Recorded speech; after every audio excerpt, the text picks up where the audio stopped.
చిట్టి మిరియాలు చెట్టు కింద పోసి బుట్ట మళ్ళీ తెచ్చి బొమ్మరిల్లు కట్టి అల్లవారింటికి చల్లకి పోతే అల్లవారి కుక్క బౌ బౌ అన్నది. నకాల గజ్జలు గల్లి గల్లి మన్నాయి. చెంకలోని పాప క్యాడ్ క్యాడ్ మన్నది.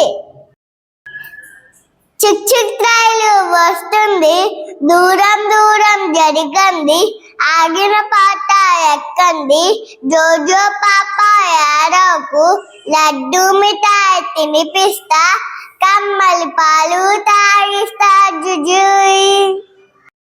చిలకమ్మ అమ్మ కొట్టిందా, తోటకెళ్ళావా, పండు తెచ్చావా, గూట్లో పెట్టావా, గుట్టుకుని మింగావా, గూట్లో పెట్టావా, గుట్టుకుని మింగావా.